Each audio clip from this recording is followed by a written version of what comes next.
My patients tell me a good diet, not too much sugar or bad stuff like fast food and junk food, and they tell me they eat clean, whatever that means. And yet, when I look in their mouth, it doesn't actually look healthy. There's plaque, there's tartar, red, inflamed gums that bleed, decayed, worn, and eroded teeth. Anything but the picture of health. And then a closer look at their tongue, their cheeks, their lips, and it's evident that something is out of balance, that good diet and that clean eating probably aren't that good or that clean, and most likely they're low or lacking in what's needed for optimum nutrition and health.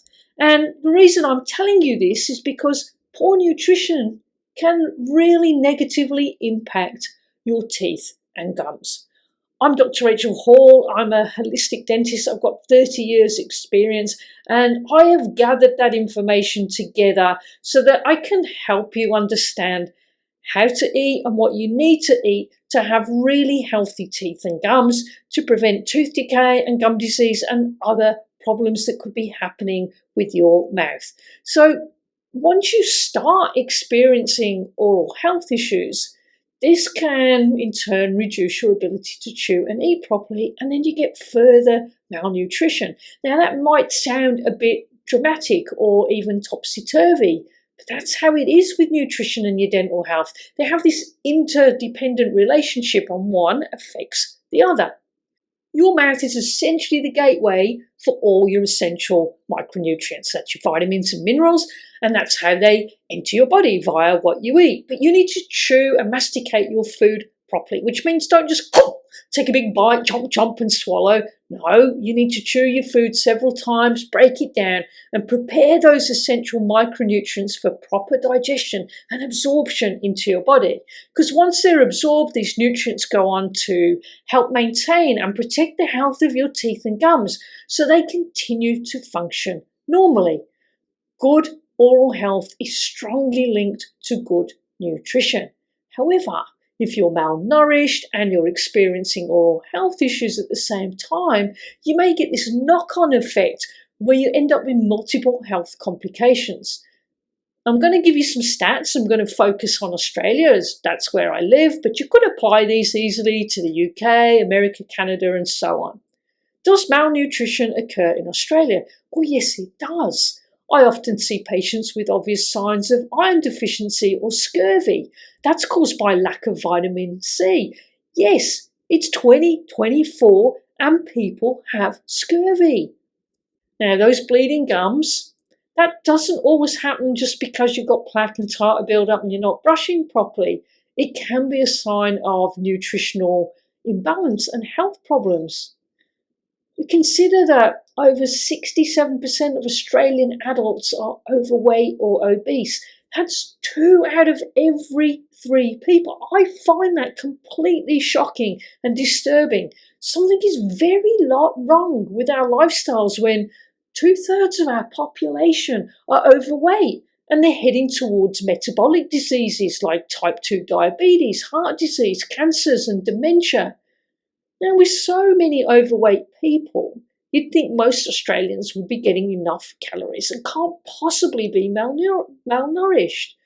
But calories don't equal nutrition. If what you eat is junk, processed, and overly refined foods. Now, imagine you've got this car, it's beautifully maintained, it's a high-performance vehicle, and you put the wrong fuel in it. What's that going to do? Or you put cheap fuel in it, or fuel with lots of additives and things that kind of juice up the engine but damage it at the same time. Well, that's what we're doing to our bodies when we're not eating properly, when we're not having a diet that is full of all the essential micronutrients and vitamins and minerals that we actually need. And the problem is we're eating too many calories, and the calories that are consumed are empty ones. So we have this situation where people are fat. They're not emaciated and skinny like the images of people starving in Africa when I grew up, during Band-Aid and Feed the World. Now they're plump like a Botticelli painting, and yet they're malnourished. They're just not getting what their bodies need to be healthy and functioning properly. This is called hidden hunger, where you're getting enough calories from cheap proteins, refined carbs such as junk food and sugar, and you're just not getting enough vitamin and mineral micronutrients. Now, back in the day when I was younger, I was a triathlete, I was very lean, very fit, but I was malnourished.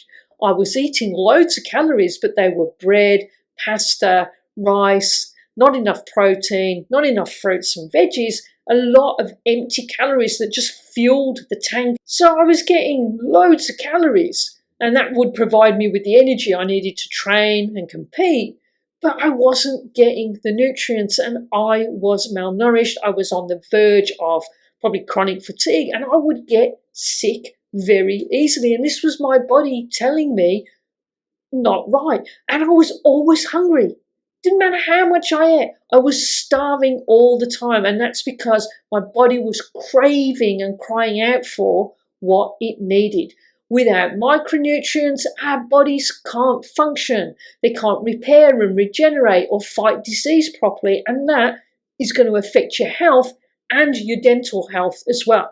So how does micronutrient deficiency impact our oral health? What does it do to your teeth and gums? Well, I'm going to go through a list of vitamins and minerals, some micro and macronutrients, and I'm going to talk about the health issues that get associated with that, what that deficiency does to your teeth and gums, and then I'll give you a bit of a tip to source where you get that vitamin or mineral from. So I'm going to start with protein, and we need to eat protein. It's what builds our body. We need essential amino acids. We can't make those for ourselves, and they're the building blocks of everything within our system. It builds your bones, your teeth, your gums, your heart, it helps you repair, those sort of things. And if you don't have enough protein, it leads to, while we're developing, we get slower tooth development, teeth are smaller, you can have saliva issues. When you don't get enough protein, you can have problems with your gums, gum recession, gum bleeding, thin gums, which can lead to sensitive teeth and gum disease. So good sources of protein, meat, fish, eggs, and pea protein. Then we'll go probably a bit more alphabetically now. So vitamin A, that affects the development of your oral soft tissue. You get reduced tooth formation. You get deficient enamel formation. So that's going to make you prone to tooth decay. So you need to be getting meat, fish, eggs, bright coloured fruits and vegetables. I want to look at kind of what is one of my most exciting, and yeah, I'm a bit nerdy, I admit it, I probably need to get out a bit more, but for this is kind of like a trio, and they go together, and this is vitamin D with K1, K2 and calcium. If you've got low calcium levels, you're going to have reduced teeth mineralization, you'll have delayed eruption of the teeth in a child that's developing, you're also going to get poor jaw development, you're going to have increased risk in cavities and also gum disease. You're going to risk bone loss from around your teeth. You can see why I'm excited about this, because if you get the right amount of vitamin D3, K2 and calcium, you're going to have strong, healthy teeth and gums that are very resistant to tooth decay and gum disease. So eggs, meat, mushrooms, green leafy veggies, fermented food, fatty fish, fish livers like cod liver oil. If you can get this right, it's going to make such a difference to your dental health. You get less tartar build-up as well. So this is, I think, somewhere dentistry should certainly be heading if we're truly about prevention. Vitamin C, you heard me mention it earlier, and it's linked to scurvy, but without vitamin C, the inner part of your tooth, the dentine, that doesn't develop properly. You get low collagen, slower wound healing, that's going to lead to bleeding gums, gum disease, gum recession, and you get vitamin C from fruits and veg. But you actually need quite a lot of vitamin C to adequately maintain our bodies. We burn that up very quickly. Things like stress, environmental toxins, foods that we eat, chemicals that we're exposed to, processes that go on in our body burn up a lot of vitamin C. So sometimes you might need to take a supplement to get the amount that you need. Vitamin B, thiamine. Without this, you end up getting cracked lips, cracking at the corner of your lips, inflammation in the corners of your mouth. That can be quite sore and can become infected. So you get this from meat, fish, and whole grains. Are we seeing a bit of a pattern here, particularly like the meat and fish? Sorry if you're vegetarian or vegan, but nature seems to know how to provide what our body needs. I was vegetarian for quite a long time. I was also malnourished when I was a vegetarian, so I'm not having a go. I think if I had my time over again, if I wasn't going to eat meat, then I would take a lot more supplements than I did so that I could actually stay healthy. Vitamin B2, that's riboflavin, and vitamin B3, niacin. Without those, you get tongue inflammation. Again, you're going to get cracking and inflammation in the corners of the mouth. You're going to get gum infections. Meat, fish, eggs, and organ meats for these. Vitamin B6. Without this, you get gum disease, you get anemic tongue, soreness of the mouth, you get irritation, you can get burning mouth syndrome, very unpleasant. Fish, beef livers, and other organ meats, potatoes, and starchy vegetables. You also get vitamin B6 from fruit, but not from citrus fruits. Vitamin B12. This is very important, particularly for cognitive function as well. But mouth-wise, cracking and inflammation at the corners of the mouth, bad breath, which is called halitosis, mouth ulcers, and you're going to get detachment of the connective tissue, which are the tissues that support the teeth. So again, prone to gum recession and gum disease. Vitamin B12, you're going to get that from animal-based products, again, your fish, your meat, and your eggs. Iron. Iron, without that, again, you're going to have saliva issues, you're going to get swollen, inflamed tongue, you can have swallowing problems and bleeding gums. So meat, fish, edamame, seafood, and spinach, great sources of iron. Again, you may need to take a supplement, particularly the ladies. Zinc.